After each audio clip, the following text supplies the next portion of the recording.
Hello అండి, నమస్తే. Welcome back to our channel మన ఇంటి ముచ్చట్లు వ్లాగ్స్. ఎలా ఉన్నారండి? అందరూ బాగున్నారా? ఈ వ్లాగ్ వచ్చేసి ఏడాది పండగ రోజు వ్లాగ్ అనమాట.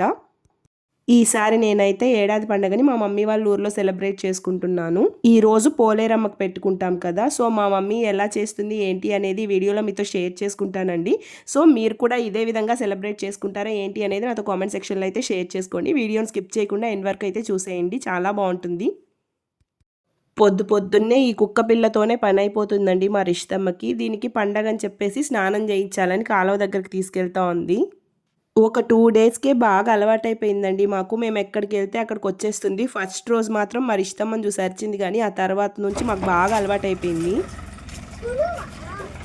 పోదాంబా, ఆ పక్కన ఎందుకు వాళ్ళతో పో, నువ్వు నాతోనే వస్తున్నావు నువ్వు. సో పెట్స్కుండే అన్ని తెలివితేటలు మనుషులకు కూడా ఉండవండి. నేను వస్తున్నానా లేదా అని చెప్పేసి వెనక్కి తిరిగి చెక్ చేసుకుంటా వెళ్తూ ఉంది. నన్ను వదిలేసి వెళ్ళడం లేదు, చూసారా? వస్తున్నాను పద అని చెప్తే అప్పుడు వెళ్తుందనమాట. అందుకే అంటారు, ఒక ముద్ద పెడితే కుక్క చూపించినంత విశ్వాసం ఇంకెవరు చూపించలేరని చెప్పేసి. ఇంత ఎండలో నడిచిపోవడానికే నాకు కష్టంగా ఉందండి. వాళ్ళు చూసారా, కలుపు తీస్తున్నారనమాట శనగ తోటలో. వాటర్ అయితే భయంకరంగా ఉన్నాయండి, చల్లగా ఐస్ వాటర్ లాగా. దాని రియాక్షన్ చూడండి ఎట్లుందో అసలు.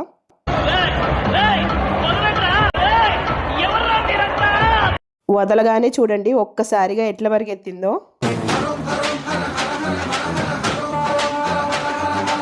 సో అడ్రస్ కూడా దొరకలేదనమాట, వెళ్ళింది. చిన్న చిన్న చేపలు కూడా ఉన్నాయి కాలువలో. మనం అలాగే కదలకుండా నిల్చున్నామంటే కాలంలో ఉండే మట్టి అంతా తినేసి క్లీన్ చేసేస్తాయి. ఈ మధ్య మనకి మాల్స్లో కూడా పెడుతున్నారు కదా ఫిష్ ట్యాంక్లో, మనం అలాగే కాలు పెట్టుకున్నామంటే మొత్తం క్లీన్ చేస్తాయి, మసాజ్ అని చెప్పేసి. దానికైతే డబ్బులు పెట్టాలి. ఇక్కడైతే మనకి ఫ్రీగా చేసేస్తాయి ఇవి. ఇప్పుడు ఊరికి వెళ్ళిపోయామంటే మళ్ళీ నెక్స్ట్ ఇయర్ సంక్రాంతి వరకు ఇంత మంచి బ్యూటిఫుల్ వ్యూ అయితే చూడలేము. పొలాలన్నీ కూడా సంక్రాంతి టైంలోనే ఇలా వస్తాయి కాబట్టి. సో ఒక మంచి ఫోటోషూట్ ప్లాన్ చేసుకుంటే బాగుంది అనిపించింది. జస్ట్ 1 డే అని ప్లాన్ చేసుకొని వచ్చామన్నమాట. ఇలా ఉంటుంది లొకేషన్, ఇంత మంచిగా ఉంటుంది అని తెలుసుంటే ఫోటోషూట్ కోసం మంచి మంచి బట్టలు అయితే తీసుకొచ్చుకొని ఉంటాము.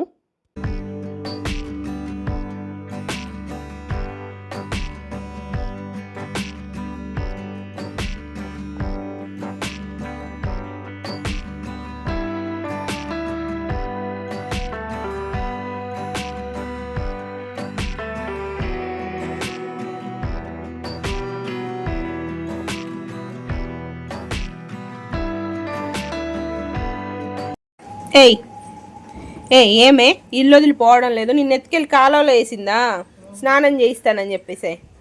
చూడు అట్టే తడిచిపోయింది, చలికి వణుకుతా ఉంది. ఏమి ఏమి నువ్వు పోవే, ఇల్లు వదిలిపోవడం లేదు, పద జరుగు. దీనికి అనవసరంగా అలవాటు చేసినావు రిష్టమ్మా నువ్వు. దానికి ఏం అర్థమైందోనండి, ఇక్కడ నేను రిషితమ్మని అరుస్తున్నానని చెప్పేసి నా మీద అరుస్తుంది చూడండి. ఏమి ఏమి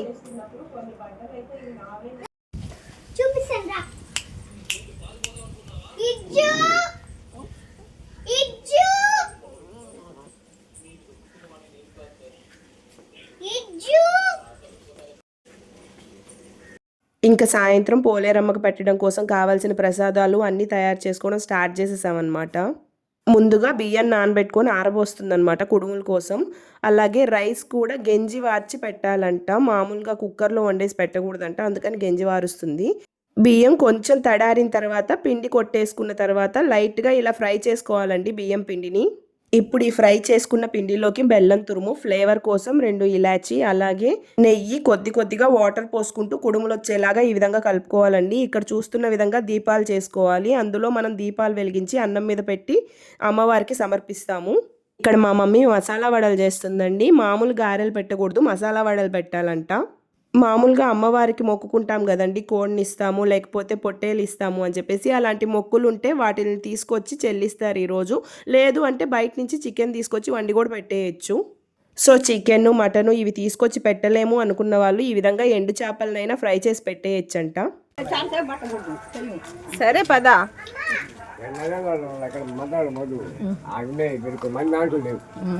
ఇక్కడ మా డాడీ ఒక పని చెప్తే అది చేయకుండా వేరే పని చేసుకొచ్చారని చెప్పేసి మా మమ్మీ డాడీ సిల్లీగా ఫైట్ చేసుకుంటున్నారనమాట. అదే నవ్వుకుంటా ఉన్నాము. అయ్యా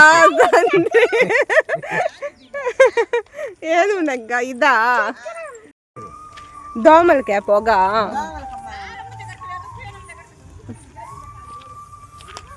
ఇప్పుడు ఏం గమ్మనుంటాయి ఆనాక. పోలేరమ్మకి వేపాకు అలాగే తుమ్మిపూలు అంటే చాలా ఇష్టం అంటండి. అందుకోసం తుమ్మిపూల కోసం అయితే వచ్చాం మేము. సో మీలో ఎంతమందికి ఈ ఫ్లవర్స్ గురించి తెలుసండి? మీరేమంటారు? తుమ్మిపూలు అంటారా, ఇంకేమన్నా అంటారా? నాతో కామెంట్ సెక్షన్లో అయితే షేర్ చేసుకోండి. ఇక్కడ చూపిస్తున్నాను కదా, ఈ చిన్ని చిన్ని పూలేనండి తుమ్మిపూలు అంటే. ఇవి వినాయకుడికి కూడా చాలా ఇష్టం అండి. వినాయక చవితి అప్పుడు కూడా కోసుకొచ్చి పెడుతూ ఉంటాం కదా వినాయకుడికి. బట్ ఇవి కోయడానికి చాలా కష్టం, చిన్న చిన్న పూలు కదా, చాలా టైం పడుతుంది. ఇంకా ఉన్నాడా నా చిన్నప్పటి నుంచే?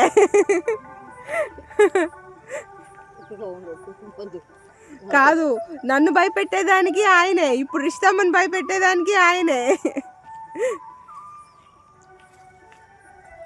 ఈ పక్కనే ఒక చిన్న తోట ఉందండి, చూపిస్తాను ఆగండి. ఇంకా పెద్ద చెట్లు అయితే అవ్వలేదు, బట్ వేసున్నారు. అన్ని వెరైటీస్ ఆఫ్ ఫ్రూట్స్, యాపిల్ దగ్గర నుంచి స్టార్ ఫ్రూట్స్, లిచ్చి, అంజీరా మొత్తం అన్నీ ఉన్నాయంట. సో నెక్స్ట్ టైంకి అయితే పెద్దవి అవుతాయి, ప్రస్తుతానికి అయితే చిన్నగానే ఉన్నాయి, చూపిస్తాను ఆగండి.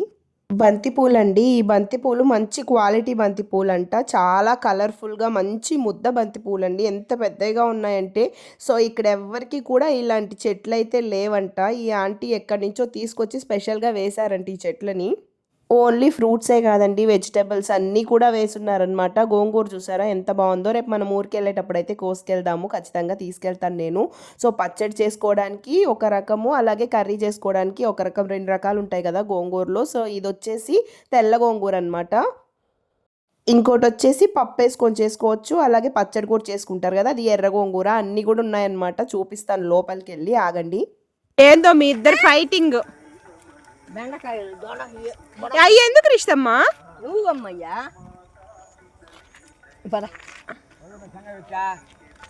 మమ్మీ వాళ్ళని ఇంటికి పంపించేసి మనం అయితే తోటలోకి వెళ్ళి చూద్దాం ఏమున్నాయనేసి. పన్నీర్ రోస్ అండి ఒకటి వచ్చేసి, ఇంకోటి హైబ్రిడ్ రోస్, అది ఇంకా పూయలేదు, ఇదైతే పూసుంది. చాలా మంచి కలర్ అయితే ఉంది కదా, చూడండి ఎంత బాగుందో. సో నేల్లో వేసామంటే బాగా వస్తాయండి చెట్లు. ఎరువు అలాగే అన్నీ వేస్తారు కదా, దాన్ని బట్టి ఇంకా కూడా మంచిగా వస్తుంది అన్నమాట చెట్టు. ఈ దాసాన్ పువ్వు చూసారా ఎంత మంచి రెడ్ కలర్ ఉందో, చాలా బాగుంది కదా. బంతిపూలు దగ్గర నుంచి చూపిస్తాను చూడండి, మంచి క్వాలిటీ అని చెప్పాను కదా, మీకే అర్థమవుతుంది. ఆ కలర్ కానీ మొత్తం అంతా ఎక్కడ కూడా గ్యాప్ లేకుండా ఫుల్గా పెద్ద పూలు పూస్తాయి అన్నమాట. సో ఇది ఎర్ర గోంగూర అండి, పచ్చడికి చాలా బాగుంటుంది. నేను మీకు ఈ ఫ్లవర్స్ అన్నీ చూపించే లోపు ఆంటీ కోసి పెట్టేశారు. ఇక్కడ బుడ్డ చెట్టు కనిపిస్తుంది కదా, ఇది వచ్చేసి యాపిల్ ట్రీ అంటండి. అండ్ ఇక్కడ చిన్న గడ్డిలాగా మొలిచింది కదా, అది వచ్చేసి ఆనియన్స్ అంట.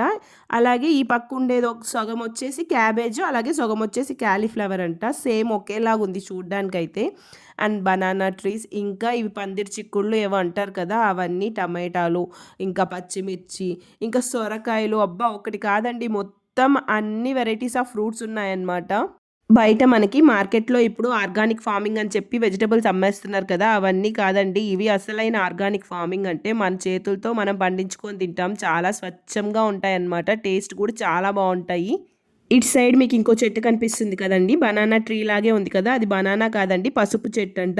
సో అక్కడ దూరంగా కనిపిస్తుంది కదా సొరకాయలు, ఇంకా పైన బీరకాయలు చూపిస్తాను చూడండి. మొత్తం అంతా ఆర్గానిక్ ఫార్మింగేనండి ఇదంతా కూడా. బయట కెమికల్స్ వేసి పండించే వెజిటబుల్స్ తినడం కంటే కూడా ఈ విధంగా మనమే పెంచుకొని ఆర్గానిక్గా తినడం వల్ల హెల్త్ కూడా చాలా మంచిగా ఉంటుందండి. ఈ చెట్టు చూసారా, ఆంటీ చెప్పినప్పుడు నాకు డౌట్ వచ్చింది, అసలు ఇక్కడ కాస్తాయా అని చెప్పేసి. లిచ్చీస్ అంటాం కదా మనం, మామూలుగా రెడ్ కలర్లో పెద్ద పెద్ద వస్తాయి, అవి యాక్చువల్లీ లిచ్చీస్ కాదండి, రాంబూటాన్ అంటారు. ఆ చెట్టు వచ్చేసి అదనమాట. అలాగే ఈ చెట్టు వచ్చేసి స్వీట్ లెమన్, చిన్న చెట్టుకే ఎన్ని లెమన్స్ వచ్చున్నాయో చూసారు కదా. బంతిపూలు బాగున్నాయి. చెట్టు అంతా పెట్టుకొని వెళ్ళిపోయారు. ఇట్లా లోపలికి ఎట్లా వచ్చినారు? నేను ముట్టుకు రక్కోళ్ళు కానీ తెచ్చేసిన కొమ్మలు ఇది వాళ్ళు వేసుంటే వేయడం లేదని లాక్కెళ్ళిపోతారా?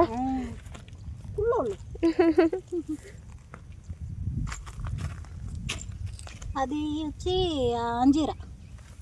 అంజీరా అన్నీ వేసేసారా అంటే మీరు? ఈసారి మార్కెట్ పెట్టేస్తారు అన్ని వెరైటీస్. స్టార్ ఫ్రూట్ ఇది వచ్చేస్తుంది, స్టార్ ఫ్రూట్ అయితే ఈజీగా. ఇవి కొంచెం డౌట్ కానీ యాపిల్ బద్దెల్లో కాసున్నాయి. అవునా? ఉప్పు నేలది మళ్ళీ వాళ్ళకి అయితే ఈసారి వచ్చేసరికి మనకు అన్ని రకాల ఫ్రూట్స్ దొరుకుతాయి ఇక్కడ. ఇంక మేము ఎక్కడికి వెళ్ళవలేదు, ఇక్కడే తినేయచ్చు అన్ని కూర్చొని. ఆన్లైన్ ఆర్డర్స్ చేసుకుంటాం. ఎంతైనా ఈ విధంగా మనం చేసుకున్న గార్డెన్లో కాసేపు అలా తిరిగామంటే కూడా మైండ్కి చాలా రిఫ్రెషింగ్గా అనిపిస్తుంది కదా. ఇవన్నీ ఆంటీ వాళ్ళ ఇంట్లో వేసిన చెట్లు అనమాట. రోజా చెట్లు అయితే చాలా బాగా పూలు పూస్తున్నాయి. చూస్తున్నారు కదా ఎన్ని మొగ్గలేసి ఉన్నాయో. సో నాకైతే భలే అనిపించిందండి ఈ రోజ్ ప్లాంట్స్ మాత్రం. సో ఈవినింగ్ అయిపోతుంది, ఇంకా దేవుడికి పెట్టాలి కదా అని చెప్పేసి వచ్చేసానమాట.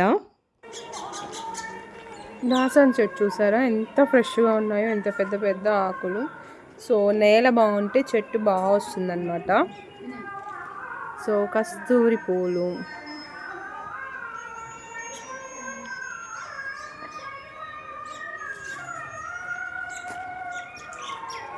మల్లె చెట్టు, మల్లెపూల సీజన్లో వచ్చి మల్లెపూలు కోసుకోవాలి.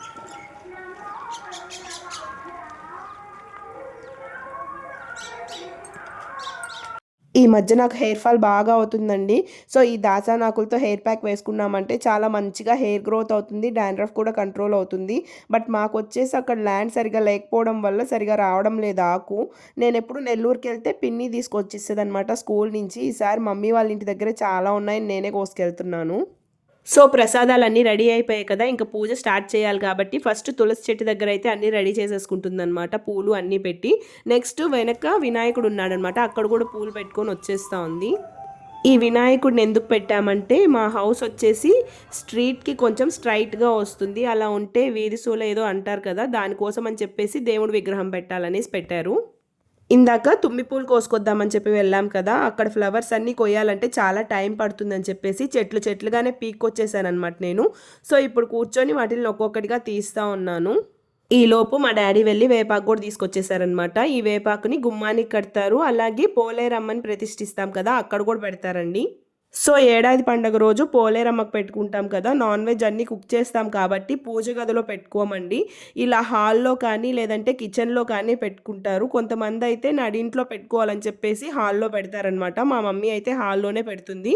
గోడకి ఈ విధంగా పసుపు పూసుకొని కుంకుమతో బొట్లు పెట్టుకొని పసుపుతో పోలేరమ్మని తయారు చేసుకొని ఒక పీఠం ఏర్పాటు చేసుకొని దాని మీద పోలేరమ్మని ప్రతిష్ఠించుకోవాలంట. మమ్మీ పూజ గదిలో పూజ చేసుకుంటుందండి. సో అందుకని ఇక్కడ నేను పీఠం ఏర్పాటు చేసి ఇవన్నీ చేస్తూ ఉన్నాను. ఏదైనా శుభ్రంగా కడిగిన ఒక పీట తీసుకోవాలండి, దాని మీద ముగ్గు వేసుకొని పసుపు కుంకుమలతో ఈ విధంగా అలంకరించుకోవాలి. తమలపాకుల మీద పసుపు ముద్ద పెట్టి కుంకుమ బొట్టు పెట్టి పోలేరమ్మలాగా మనం అనుకోవాలన్నమాట. ఆ తర్వాత వేపాకుల్ని అటు ఇటు పెట్టాలి. 3 పోగులు దారం తీసుకొని పసుపు పూసి అమ్మవారికి వేయాలండి. అలాగే అమ్మవారికి నగలు అన్నీ కూడా వేసి అలంకరించవచ్చు. సో నేను మొత్తం అమ్మవారిని ఎలా రెడీ చేశానో ఇక్కడ చూపిస్తాను చూడండి. నేనైతే మరీ అంత హెవీగా ఏం చేయలేదండి, చాలా సింపుల్గానే చేశాను. మనం ఎలా రెడీ చేసినా అమ్మవారు చాలా చక్కగా కళగా కనిపిస్తారు కాబట్టి ఎలా ఉంది చూసి నాతో కామెంట్ సెక్షన్లో అయితే షేర్ చేసుకోవడం మర్చిపోవద్దండి. పసుపు ముద్దను తయారు చేసుకొని ప్రతిష్ఠించిన తర్వాత పూలు పెట్టుకుంటున్నానండి. ఆ తర్వాత ముందుగా చేసుకున్న పసుపు దారాన్ని అయితే అమ్మవారి మెడలో వేస్తున్నాను. ఆ తర్వాత కమ్మలు తీసుకొచ్చి అమ్మవారికి అటు సైడ్ ఇటు సైడ్ పెట్టానన్నమాట. అంతే, అంతకు మించి ఇంకేం డెకరేషన్ అయితే చేయలేదు. సో చూసి ఎలా ఉందో నాతో కామెంట్ సెక్షన్లో అయితే షేర్ చేసుకోండి. సో తుమ్మి పూలు తీసుకొచ్చాం కదా, వాటిని కూడా అమ్మవారి పైన వేసేస్తున్నాను. అమ్మవారిని చక్కగా అలంకరించిన తర్వాత ఈ విధంగా వెనక అద్దం పెట్టాలంటండి. సో దట్ అమ్మవారు ఎంత చక్కగా ఉన్నారనేది అమ్మవారు చూసుకుంటారంట, దానికోసం అని చెప్పేసి. సో ఈరోజు మా మమ్మీ ఏమేం వెరైటీస్ చేసిందో చూపిస్తానండి. రైస్, చికెన్ కర్రీ, అలాగే మునగాకు ఫ్రై, ఇది చాలా ఇంపార్టెంట్ అండి. అలాగే పప్పు, బెల్లం పొంగలి, కుడుములు, ఇంకా మసాలా వడలు, ఇవన్నీ కూడా అమ్మవారికి నైవేద్యంగా సమర్పించడానికి తయారు చేసినవేనండి. ముందుగా పూజ గదిలో దీపం పెట్టేసుకున్న తర్వాత అమ్మవారి ముందు దీపం వెలిగించాలి. తర్వాత ఒక తట్ట తీసుకొని అందులో ఇస్తరాకు వేసి దాంట్లో మనం చేసినవన్నీ కూడా పెట్టాలండి.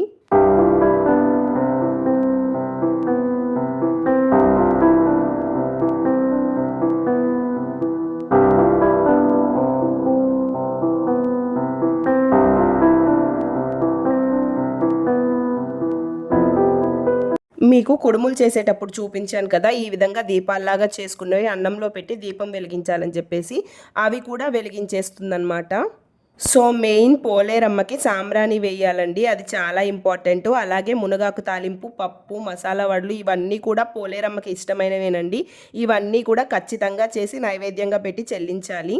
ఒక గ్లాస్లో పసుపు నీళ్లు కలుపుకొని అందులో వేపాకు వేసుకొని పెట్టుకోవాలన్నమాట. అలాగే హారతి వెలిగించి కొబ్బరికాయ కొట్టి మనం చేసిన నైవేద్యాలంతా కూడా పోలేరమ్మకి చెల్లించిన తర్వాత సాకలాయన వస్తారనమాట. మనం ఇప్పుడు ఏదైతే ఇక్కడ ఇస్తరాకులో పెట్టామో ఆ ఫుడ్ వచ్చేసి ఆయన తీసుకెళ్ళిపోతారు. ఎవరికైనా ఏడాది పండుగ రోజు కుదరకపోతే పోలేరమ్మకు పెట్టుకోవడానికి మళ్ళీ ఉగాది వస్తుంది కదా, అప్పుడు కూడా పెట్టుకోవచ్చండి. సో పూజ అంతా అయిపోయి హారతి కొండెక్కిన తర్వాత సాకలాయన వచ్చి ఆ ప్లేట్ తీసుకొని వెళ్ళిపోతారు. మనం పసుపు నీళ్లు చల్లుకుంటూ ఆయన వెనకే వెళ్ళి వీధి వరకు ఆయన్ని సాగనంపాలంట. సో ఆయన మా ఇల్లు దాటే వరకు ఆ దీపాలు అనేవి మనం వెలిగించాం కదా అన్నంలో పెట్టి, అవి వెలుగుతూనే ఉండాలంటండి. మా ఇల్లు దాటి వెళ్ళిన తర్వాత ఆయన ఆ దీపాలని ఆర్పేసుకొని వెళ్తారంట. సో మా ఏడాది పండుగ అయితే ఇలా జరిగిందండి. మా మమ్మీ అయితే ఈ విధంగా చేస్తుందనమాట. ఎవ్రీ ఇయర్ కూడా పోలేరమ్మకి ఈ విధంగానే పెడుతుందనమాట. సో మీ అందరూ ఎలా సెలబ్రేట్ చేసుకుంటారు? ఈ విధంగానే చేసుకుంటారా? పోలేరమ్మకి ఇంకేమైనా స్పెషల్గా చేసుకుంటారా ఏడాది పండుగకి? నాతో కామెంట్ సెక్షన్లో అయితే షేర్ చేసుకోవడం మర్చిపోవద్దండి. సో ఈ వీడియో అయితే ఇక్కడికి ఎండ్ చేస్తున్నాను. వీడియో నచ్చినట్లయితే లైక్ చేయండి, షేర్ చేయండి, అలాగే subscribe to our channel. Thank you so much for watching this video. Bye.